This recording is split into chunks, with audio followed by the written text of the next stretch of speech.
morning, good afternoon, good evening, wherever you are in the world right now.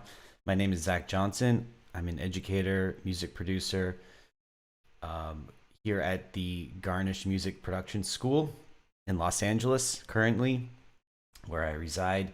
And today I'm going to go over Ableton MIDI effects. Well, specifically Ableton MIDI effects that you should know about. So for those of you who've been using Ableton for a while, some of these might be good for you just to review. For those of you who are brand new to Ableton or just getting into Ableton, this is a great introduction to some specific MIDI effects that I think everyone should know, at least know about, and maybe understand the potentials with these MIDI effects. So let's dive right into it. And now I'm not going to go over all the MIDI effects, just note on this because, there's a lot. And if you were taking a class here at the Garnish School, whether was in person or from using taking one of our Zoom classes, we would spend a lot of time talking about the MIDI effects. But since I am actually recording this live in real time, for those of you who are tuned in, thank you, welcome.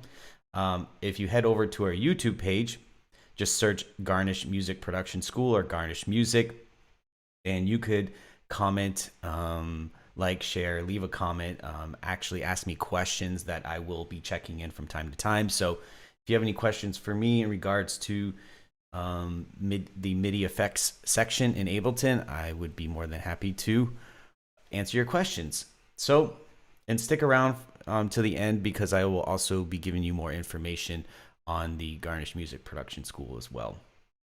All right, so the first one I want to talk about is the Arpeggiator, okay? And the Arpeggiator is located in the Categories panel.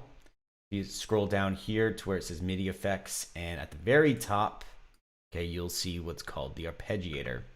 And by definition, for those of you who are not familiar with an arpeggiator or arpeggio, an arpeggiator is a synthesis tool that uses MIDI or control voltages to cycle through a series of notes according to a clock rate and note division. Arpeggiators earn their name from the arpeggio, a phenomenon in music theory where notes of a chord are played one after another in sequence. Okay, so in Ableton's Arpeggiator, because it's a MIDI effect, this will work using MIDI instruments. Okay, now that's not to say you can't use samples, because in this example I'm about to show you right now, I have a arpeggiator as a MIDI effect with a closed 808 hi-hat in a simpler instrument. So let me just show you what this would sound like without the arpeggiator on this, just for a moment here. And if you look, you'll see that there's just one long extended note, and it sounds like this. Okay, that's it. Now, why did I extend this note? Because if I put an arpeggiator on it, I can actually take this hi-hat one-shot sound and turn it into a rhythmic pattern like this.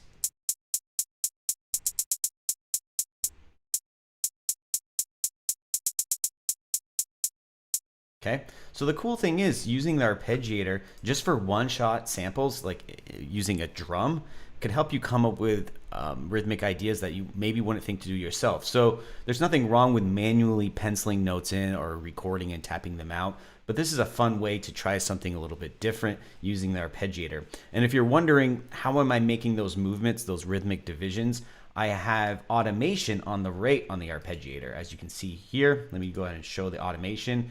You can see that I have rhythmic divisions of eighth notes based off 120 beats per minute. And then I automate it so it goes down to 1/16th, back up to 1/8, quarter notes, and so on, okay? So the fun thing is that you can experiment with this as much as you'd like. And if you're wondering how do you even set up the automation, all you have to do is select the source, the synced rate as this is called, right click on it, show automation, and then you can pencil in however you would like your notes to fly. Okay. Now, the next example I want to show you is coming up with melodic suggestions. Okay. So again, let me just play you this without the MIDI so you can get an idea of what we're working with here. All right. And I have these notes that you can see right here. And it sounds like this without the arpeggiation.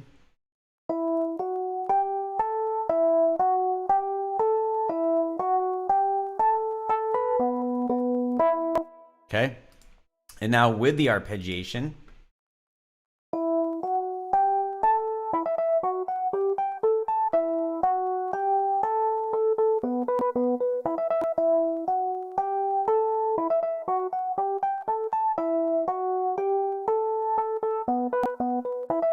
okay, so what's happening here?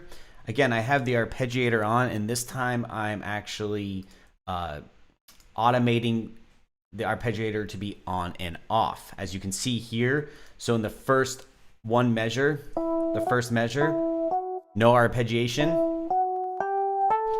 arpeggiation, no arpeggiation. Okay, but I'm also automating. I took it a step further, and now I'm also automating the rate. So you can see here, it starts out as eighth notes, and then cycles down to 16th notes really quickly. So from the first measure, no arpeggiation. Second measure starts out with a quick note of just 16th, and then cycles back to eighth notes. So why do this? Again, if you're looking for any type of inspiration, maybe some of you aren't the strongest melodic writers or even rhythmic writers, or maybe you are, but you just want to try something a little bit different and have some suggestions maybe built based off using the arpeggiator. And by the way, if we were in class right now, if you're taking class with me or one of our other Ableton instructors, this is where we would stop, and you would take a moment here and you would actually experiment with the arpeggiation more, because this segment is only going till 12 o'clock Pacific West Coast time. That's only a 1 hour section here. There's only so much I can show you in this small time that we have together right now, small amount of time. And I just want to point out that there are a lot of different things you can do with different styles. So if you want the arpeggiated notes to play up, or play down, or up and down and up, you have all these different presets that you can try. And just to give you an example of what I mean, just so you can hear even the little nuances of changing the style here, I might start it so it goes up, so it's only going to cycle the notes going upwards,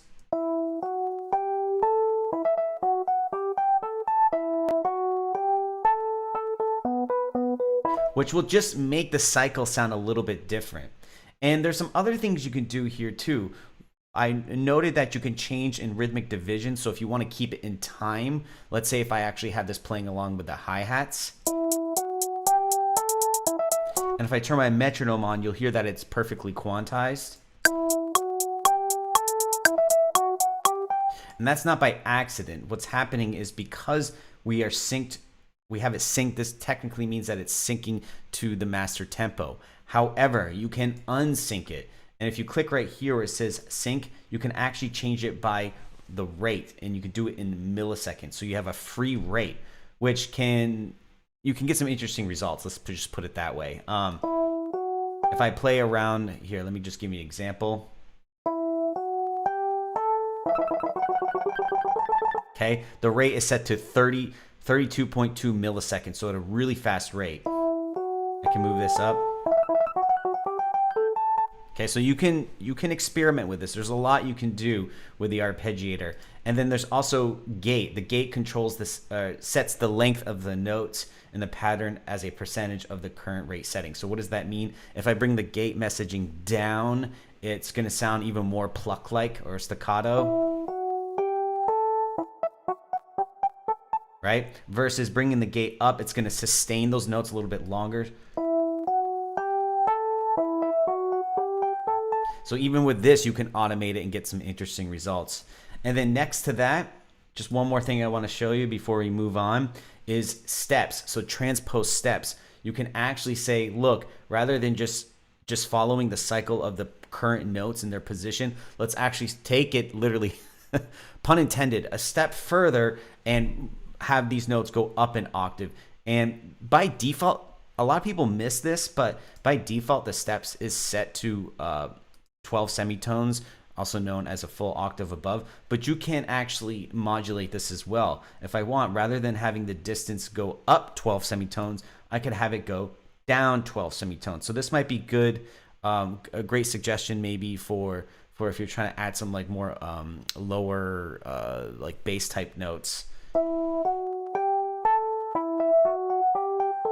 See that, like actually bringing it down, and I can make this even more extreme. If I set it 2 steps, that's going to go 2 octaves below based off the distance. Okay, or I could do the opposite and I could bring it up 12.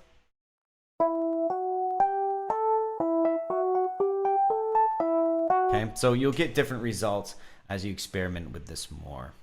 Okay, and if you're curious about any of these sounds I'm using, I'm exclusively only using sample packs that are from Ableton themselves, or ableton.com. For owners of the full suite, you'll have access to these sounds as well. For example, this one right here, it's called Dirty Back Roads. This is a preset from one of the piano keys in the instruments panel under the category section. Okay, so that's just an introduction to using the Arpeggiator in Ableton's MIDI effects, and it's one not to overlook. It's a great tool. I use it a lot in my own productions. Okay, next. All right. Now there are different ways to approach writing scales. Of course, if you were taking one of our music production classes, discussing music theory, one of the first things that we talk about is introducing scales, learning your scales, whether it's major or minor, different types of scales. But regardless of that, the nice thing is there's a great way to not only learn scales, but also force you to or correct the notes that follow in that scale. So for example, if you go over to the category section and you select under the MIDI effects, you select scale. Okay, let me just I have a couple examples I want to show you here. So I'm going to turn on the scale, and then I'm going to play you this sound that I have here. So this is just this preset's called 106 organ. Okay, it's just a chord progression that I put together in the key of A minor.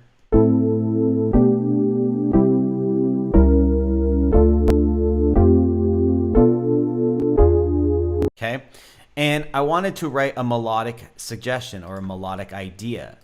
But let's say you're brand new to writing melodies. You're brand new to music theory as a whole, and you want something that's going to play along with these chords, but you're not sure what notes to suggest. Well, you could use something like the scale function to say, okay, let's click here on a drop-down menu on scale, and then let's grab, because I know that these chords are in A minor. Let's say you have a sample, hypothetically, that someone gave you and they told you it's in A minor, and you're not comfortable yet using your ears to hear what sounds good and what doesn't. You can grab the minor scale and you can throw it in and then set its bass to the appropriate key. In this case, it would be the key of A. But taking it a step further, there's actually some really awesome suggestions for different scale types and modes in the drop-down menu. And one of them that we talk about in class that you would get to experiment with is the minor pentatonic. The minor pentatonic, consisting of 5 notes, is a great way, a great introduction to coming up with more effective, catchy melodic ideas.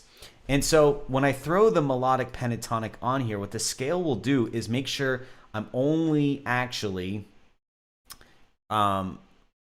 landing on the notes that are in that scale. In this case, only the 5 notes in the A minor scale, making it to be the minor pentatonic.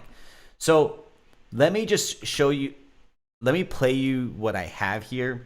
And again, I'm using this cool preset called Pipe Delay from Ableton. But I'm going to turn off the melodic pentatonic, and I want to play you these notes that I have here going against the chords so you can hear them in their current default state.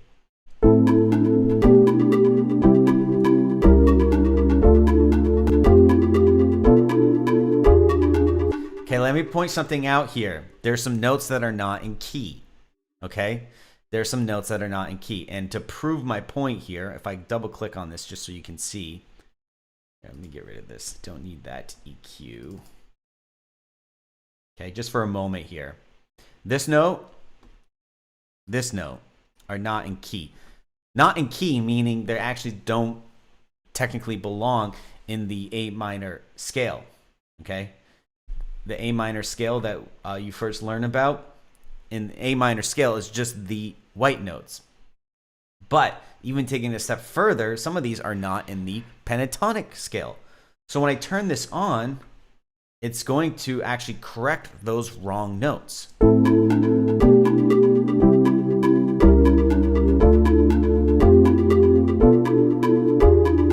And now it actually sounds not only in key, but a little bit catchier and more pleasing to the ear. And let me solo this so to really drive the point. Again, this is what it sounds like without the minor pentatonic.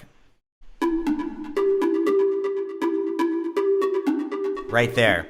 Okay, these two notes, or this one note.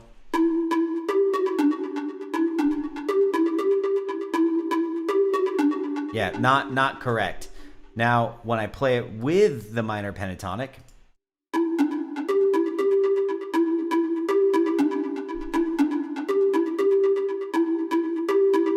okay, so what's happening here? It's forcing this note, even though I hit this note, this F sharp key, it's forcing it not to play that note. It's going to find the next closest note possible that would actually be in the minor pentatonic. Okay, so that's a really awesome tool. And for Ableton 10 users, and the reason why I'm bringing this up because there's been an update in Ableton 11. So with the scale function, it's been around for a long time and it's a wonderful tool, especially when you're first learning music theory and just getting your chops down, experimenting, practicing, coming up with melodic ideas and chords too, by the way, which I'm not going to go over today, but there is another awesome MIDI effect called chords, which helps gives you ideas for chords, called chord. But something I want to point out for Ableton 11 users, which Ableton 10 users, unfortunately, you do not have this function. But over here in the scale area, okay, under the clip editor, you can click on the actual key that you are in, and you can also click on the notes that you want it to be in. So it doesn't necessarily reinforce the correct notes, but it'll highlight the ones that you should be playing. And as you can see here in A minor, see right here, this is the wrong note. So I need to probably try one of these other notes. But taking it a step further, if you scroll and you find the minor pentatonic, here you go. It'll now narrow my search and only show me the 5 notes that are in the minor pentatonic. So the main difference here is that regardless, if I didn't have this minor pentatonic scale on, even with this actual scale mode set up for me, it's not going to correct the notes. But this teaches you visually what notes to look out for. So I would still have to manually try dragging the notes up and down to find the correct note for the melodic scale. So that's the big difference between the two.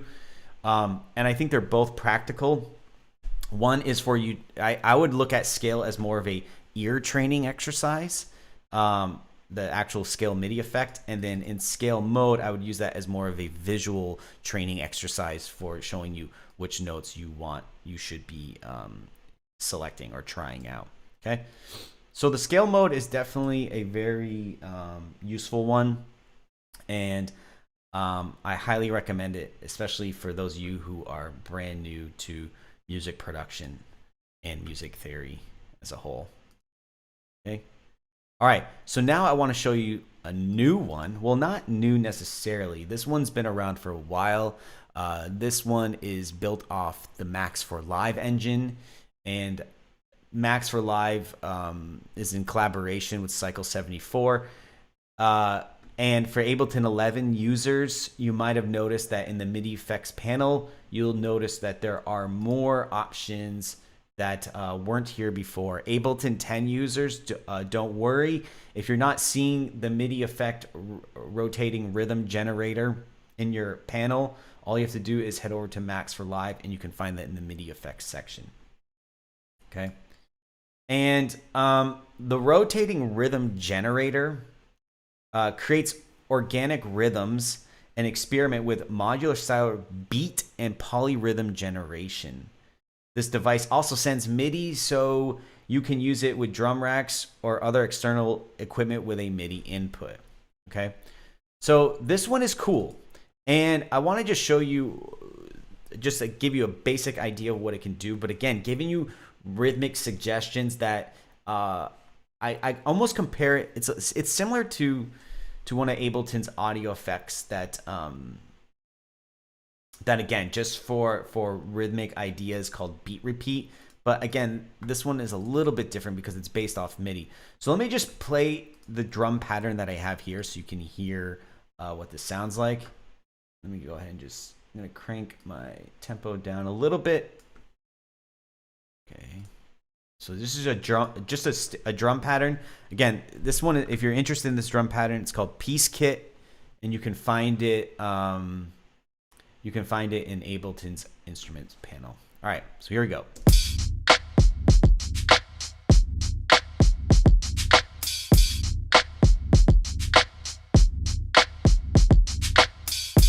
Okay, so it's just, some boom bap hip hop drums. Now let me turn the rotating rhythm generator on. And you'll notice that there are 4 sections, 1, 2, 3, 4, and they all have different rhythmic suggestions just to start out with. So I'm gonna show you in real time rather than automating these. Well, I'm gonna automate in real time, but I'm not gonna record this, but I just wanna give you an idea.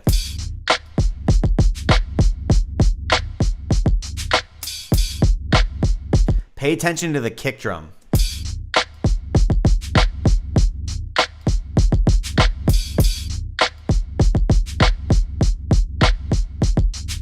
Okay, so what's happening is it's listening for that note in particular. This is the cool thing, is you can specify which area that you want it to focus in on the drums and give rhythmic division. So this is a little bit different than using something like beat repeat or the arpeggiator, where the arpeggiator will just cycle everything, and the same for beat repeat. But in this case, you can actually break it up into sections, which is really cool. So right now I have it with the note value set to C1, velocity at 100%, and the length 10 milliseconds. I have the rhythmic division set to 1/8 notes. So it's literally going to repeat the kick pattern using 8 notes.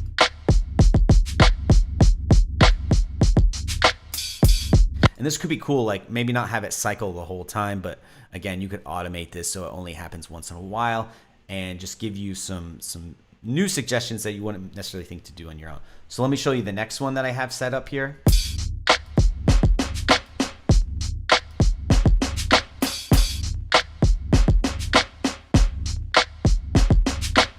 Okay, as you can hear, the snare drum is now set to 1/8 notes as well. And because the note on the snare drum is set to D1, I adjusted the velocity so it's not as intense before. But you can hear that again, it's breaking the snare drum up into 1/8 notes.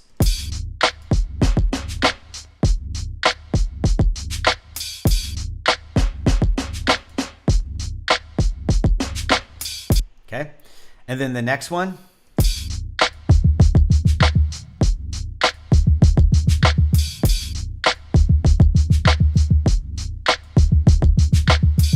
Okay, this time it's on my bass, and I have it set to 16th notes, and the note actually that it's hitting is note 1 with the velocity set to 100%.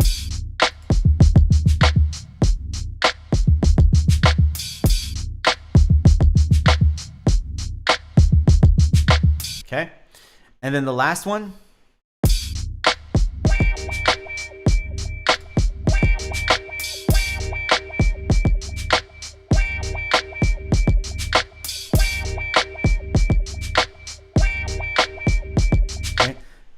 Something you haven't heard before. You're like, where is that coming from?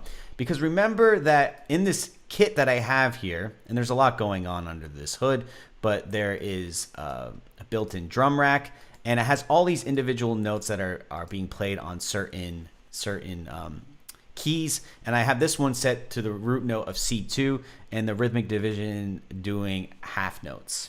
Okay, so the fun thing is that, again, you have these different suggestions, and you can actually rotate different ideas here. So you don't have to stick to just one idea. You can have it try different ideas. So on rotate 1, C1, D1, F1, C2. On rotate 2, C1, D1, F1, C2. And then this on this one, C1, D1, F1, C2. So you have all these different ways to try different rhythmic divisions and different velocities, different lengths. And you can see here, and I can actually set up presets. So if I want this one to be like this one to be like this, go to rotate number 2. I could say, okay, let's put this one here and then put this one here. So you have a lot of different options.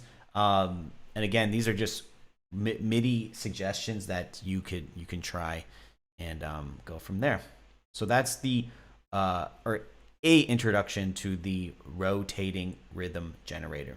By the way, for those of you who might be just tuning in, remember that, or just letting you know that you can head over to our YouTube page, Garnish Music Production, and you can ask me questions about any of these MIDI effects that I'm going over now. And stick around to the end, because I will be talking about more on our actual programs in the school, so you can learn more about what we do at Garnish. Okay, next one. Now I'm going to get into what I call the bonus MIDI effects. Now these aren't bonus as in they are actually I don't know why I call them bonus. Anyways, these are max for live MIDI effects. So regardless if you're using Ableton 10 or 11, you might not see these one right away, okay, because they're not labeled in your MIDI effects. You have to head over to Max for Live and look at your MIDI effects panel. And there are a lot. You'll see that there are a lot here. So again, if this was an in-person class, we'd probably spend more time going through these, but because I only have an hour, there's only so many I can cover. So I want to show you two of my favorites, and this one's called Nylon. Now, if you're not seeing Nylon in the Max MIDI effect section, don't worry. You can actually go ahead over to the Max community forum, or literally Google Max for Live Nylon instrument, and you will find a free working version of this.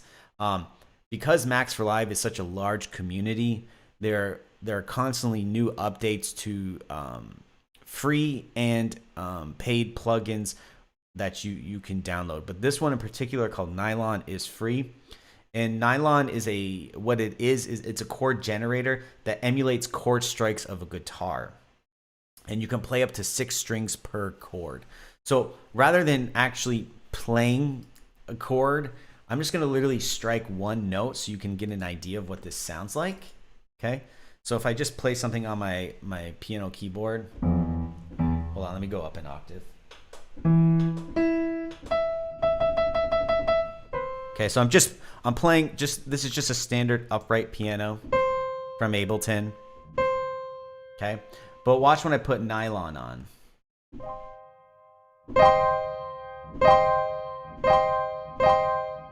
Hear that? Hear the difference? There's an actual strum. And the cool thing is, right over here, it'll show you the notes that you're currently playing, the 6 notes. You can break up the speed. Again, I'm just striking one note. It might sound like I'm doing this with my fingers, but I'm not.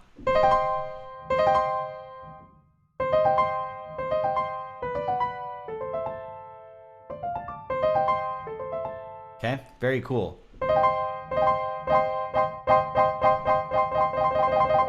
Okay, and then the curve, you can actually have, this is where you can start to get specific. You can actually suggest that maybe the first 2 notes you kind of you strike a little bit faster, and then you spread them out over time. Sounds very natural, right? And then adjust the curve in the opposite direction.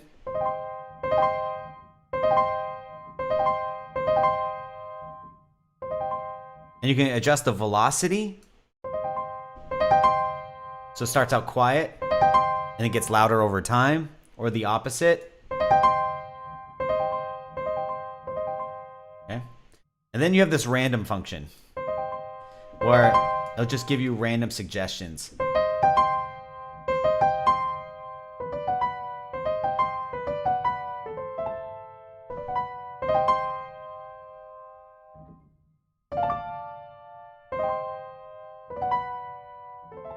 Yeah, very cool. Super fun. And so again, you know, is this something you need? No, but it can be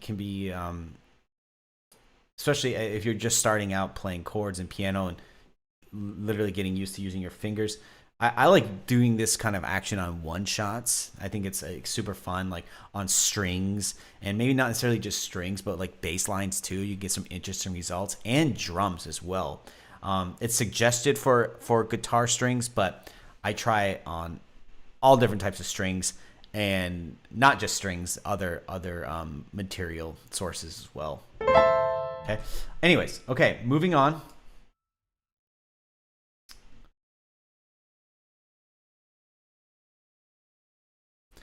This one is probably my favorite one as of yet.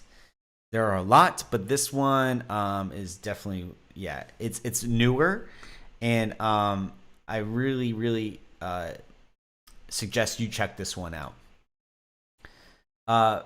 It's called Bouncy Notes, and it's inspired, or no, technically the company, the author is called Inspired by Nature.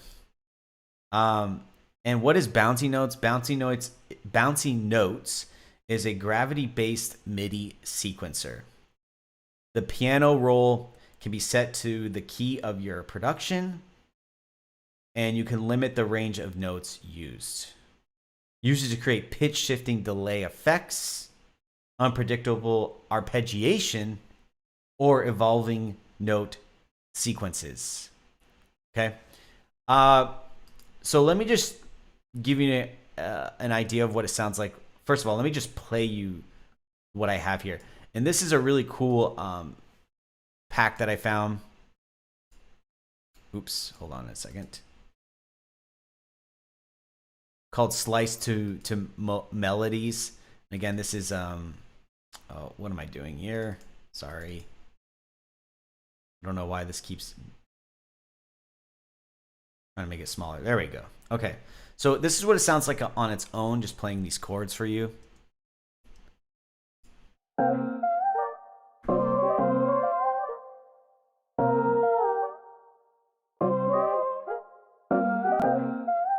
It's pretty cool on its own, but let's take it a step further.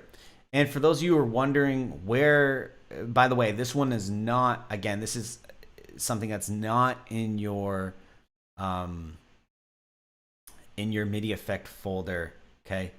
You have to actually go over to Max for Live, and you will find this folder here, or actually you might have to go to your packs and look into your packs section, especially because it's actually, yeah, there's more than just one thing that's in this package. But for Ableton Live 11 users, you should have this Inspired by Nature by Dylan Baston. That's the author. And yeah, he has audio effects, instruments, MIDI effects, presets, and samples. So there's a lot that he has. But this one in particular, this is a MIDI effect. And here's some presets that I actually found from his pack that I really liked. And let me just play them for you so you can get an idea of how this works.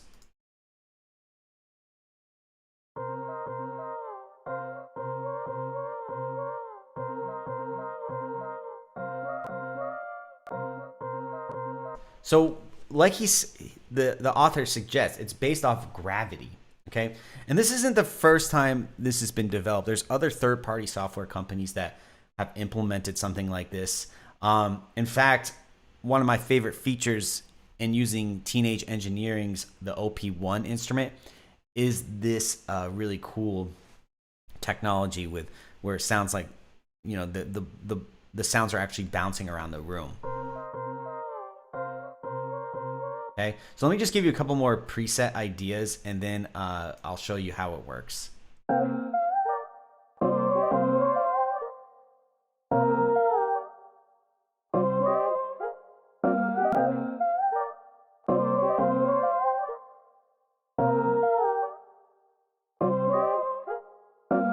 Okay, here's one. That one was called Beat Accent Drum Rack.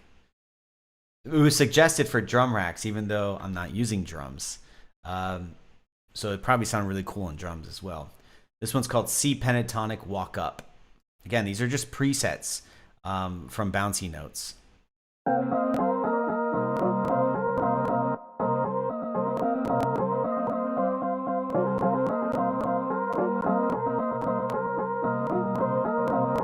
Now, the clicking you're hearing, I apologize. If you're hearing any clicking, that's not the actual files themselves clicking.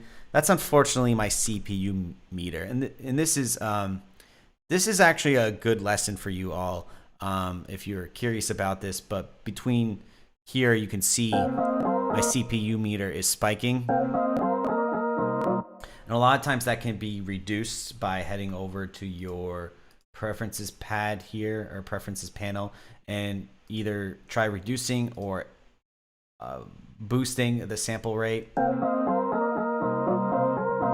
And now since I boosted to 2000 samples, we're not getting those audio dropouts. So the only time you'd really reduce the buffer size is if you're trying to reduce latency in real-time recording. But if you're ever experiencing kind of just unwanted artifacts or clicks, a lot of times you just need to ramp up your buffer size.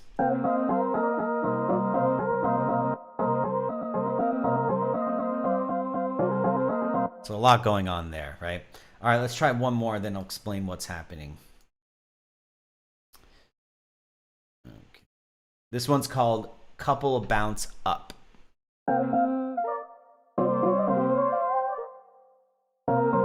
I like this one.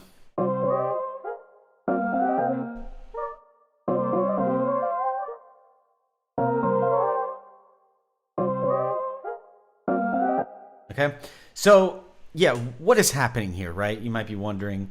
Again, I suggested that it's based off what they call gravity. Of course, we know this is just all an emulation, but let's actually load this up, and I'll give you an example of it just on a standard piano. Okay, so let me turn off the nylon drums so you can kind of get an idea of what's happening more. Let's see here.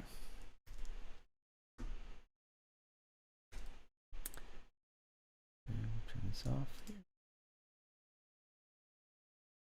Okay, so let's just load it up with no preset on the effect itself.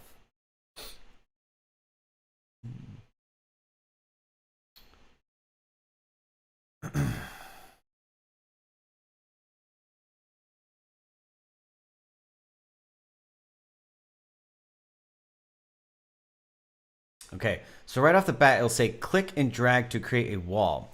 And again, if you want to create a wall, meaning you only want to hone in on certain areas of your note scales, because look, you can see down here, this is what's representing from D0 or C0 all the way up to C6. So you can have it spread throughout the entire note region of your keyboard. But if you want to just hone in on certain notes, you can have a little bit more control over this technique. See, you can see right here, right off the bat, it's going to give you a bunch of suggestions, and they might not necessarily be in key. So this is where you would want to, where it says voices, you can actually go ahead and reduce the voices. So how many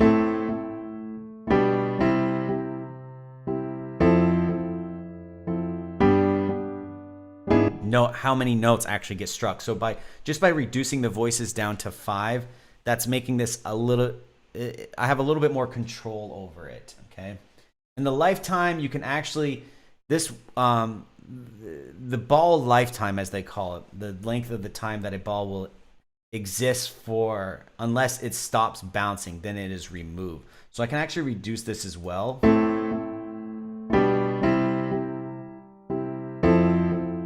And you can see it starts over, and I can go ahead and adjust the speed.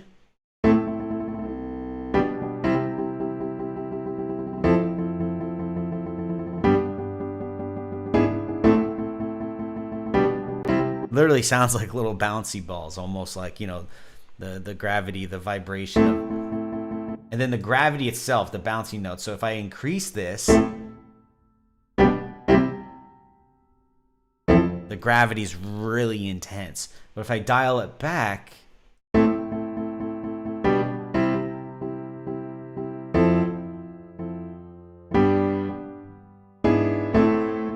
you'll get more of that kind of floaty action.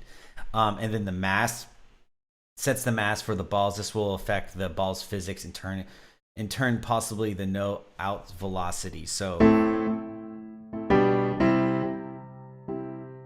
really you're messing with the velocity as well. It's just a very, very powerful tool. And yeah, I think everyone should definitely check this one out.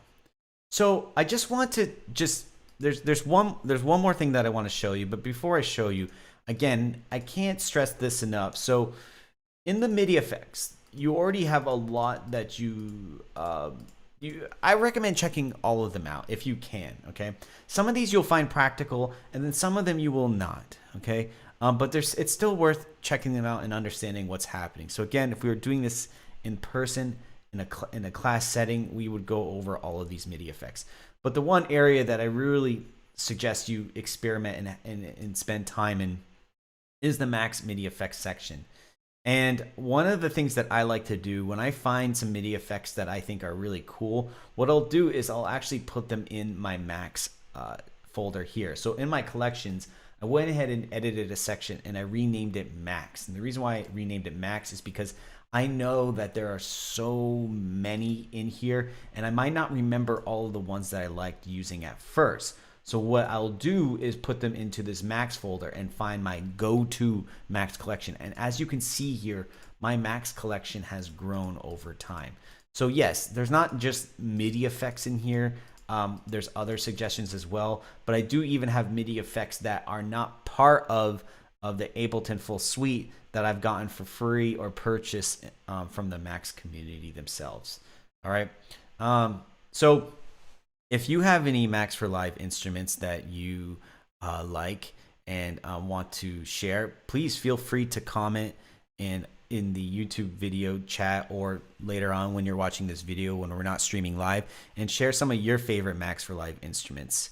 But anyways, one more thing I just want to point out here that I want to show you that I think everyone should know, regardless of using MIDI effects or not, when it comes to recording MIDI. One of the, I won't say downsides, but when you're using something like the ARP, okay, one last thing I want to show you here. So let's go back to earlier what we were doing. We're looking at the ARP melody. Okay, you might notice, and you might be asking this question, is even though you can hear the MIDI effect,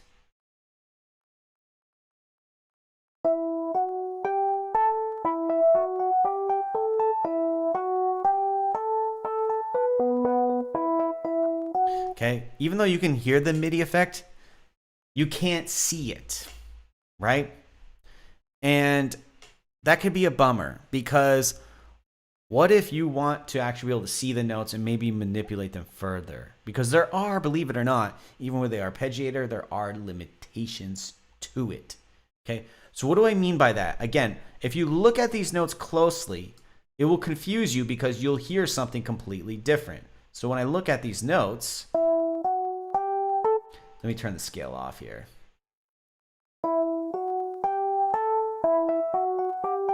Right here, there's something different happening rhythmically, but you can't see it. Okay, because in Ableton, they call this a MIDI effect. So the outcome, the output of what you're hearing, and understanding how MIDI effects work, is the effect itself. It's not going to physically change the MIDI. Okay, that's important to know because a lot of people get that confused. A lot of people think the MIDI is going to change itself, but it actually does not. However, is there a way where you can actually see the MIDI change in real time? And if you are going to use MIDI effects, and even, you know, maybe use instruments with MIDI effects, you should know how to do this step that I'm about to show you regardless. Okay, this is just good for MIDI in general. Recording MIDI. Okay, not recording audio, but recording MIDI. So can you actually record MIDI effects? The answer is yes. And this is how it works. So the first step you would want to do is create an empty MIDI track. Okay. And if you're wondering how I quickly just created a MIDI track, Shift Command T in Ableton. That's the key command. Shift Command T. If you are in a different program software and you maybe the key commands aren't lining up, if you're using Shift Control T or Shift Command T, whether you're PC or Mac, but if you want the manual suggestion, just right click anywhere, whether it's on a MIDI track or an audio track, right click on your mouse and insert MIDI track. Okay. All right.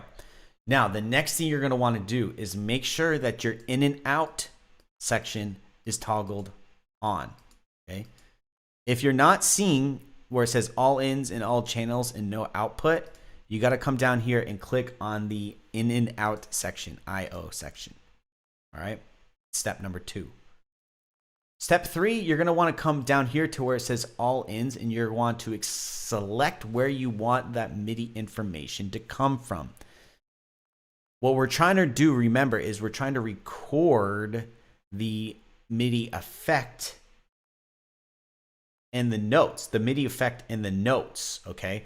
Not the actual sound, but just the actual MIDI itself. So I need to come down here and select the ARP melody, because that's this one right here, okay? And sometimes you might find yourself needing to do this, whether it's pre or post. I'm going to set it to post, but now what I'm going to do is going to come over here and arm this track, okay, arm this MIDI track. And now I'm going to come up here and hit record.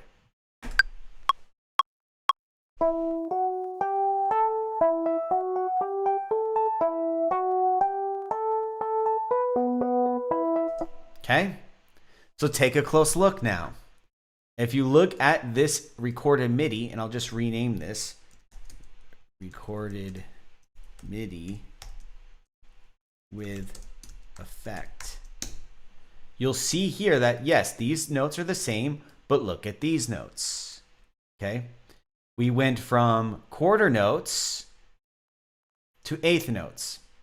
And to just prove that, well, actually, I changed the rate earlier, so let me go back to synced. You can see here. Actually, I'm going to record this just one more time just to make sure. I think it was fine, but...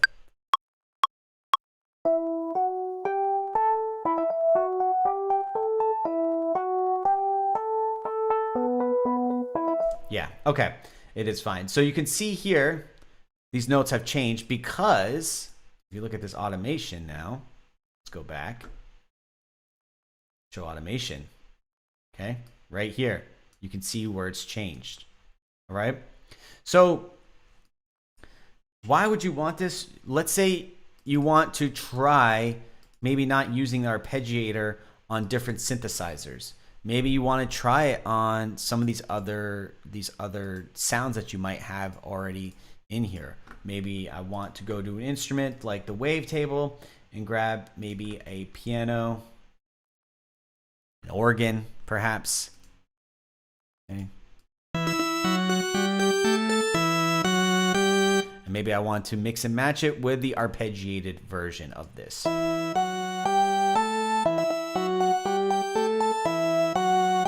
And the other suggestion on why you might want to do this is because maybe you're not happy with how some of these notes are hitting exactly. Maybe you just want to tweak some of these notes, but you also maybe want to do something like, oh, I actually like the way this sounds, but I want these to be up an octave. Or I want these to be actually reversed and play in the opposite order. Okay, these are things that you can't unfortunately do. Some of these things you can do, but there are limitations, like what I just showed you here, reversing the notes, manipulating the notes in that way, where you wouldn't be able to do that with the arpeggiator itself. So again, this is not saying that we're going to record the audio as well. We're just recording the MIDI, okay? Now, for those of you who are interested in recording the audio, something we teach in class is resampling. So you load up an audio track, and then you go to resampling. A lot of the times what I find myself doing is both. I might resample the arpeggiator using audio so I can manipulate the audio in fun, creative ways, and then also finding myself outputting and recording the MIDI. Okay, so it's something you should definitely know about. But anyways, yeah, so again, this is just an introduction to some of my favorite MIDI effects. Two of them for sure you find right in the categories MIDI panel, the Arpeggiator and the scale. Okay. For Ableton 10 users, you will not find the rotating rhythm generator, but Ableton 11 users, you will find the rotating rhythm generator located in the categories MIDI effects section.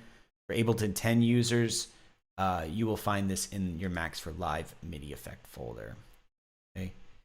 And then the ones that you actually might have to download separately, but they are free, is the Nylon, which is one of my favorite ones, the strumming effect.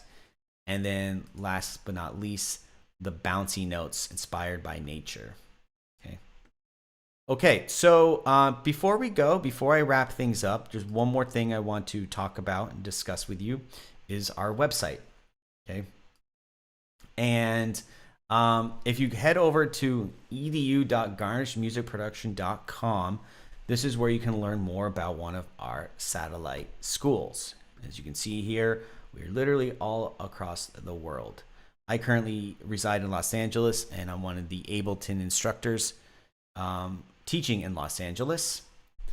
And currently right now, if you wanted to sign up for one of our online classes, which I also teach myself along with other music producers and instructors, currently live online classes right now are 33% off until we get things up and running again and you can have in-person classes. Currently all the online live classes are 33% off. And in here you can learn more about one of our programs, from the 360 Academy to the Certified Producer Program, all of our classes from Ableton Live, Logic Pro, FL Studios, Pro Tools, and more. From here, we have more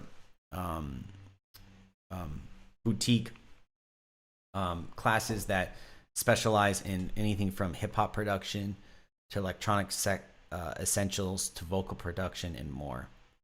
And then if you want to learn more about our streaming that we do every week, you can head over here to where it says free streams, and it'll give you the time and date.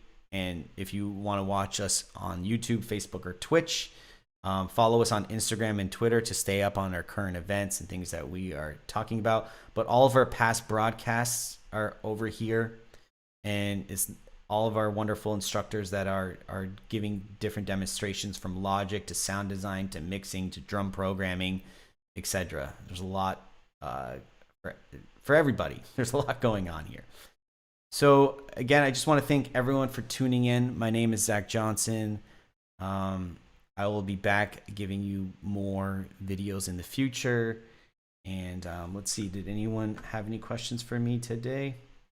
Does not look like it, and that's okay. But yeah, feel free to leave comments if you have questions about this video, even outside of the live program. We definitely check our YouTube. And so, yeah, thank you again for your time. I hope everyone has a wonderful day. Until next time, take care.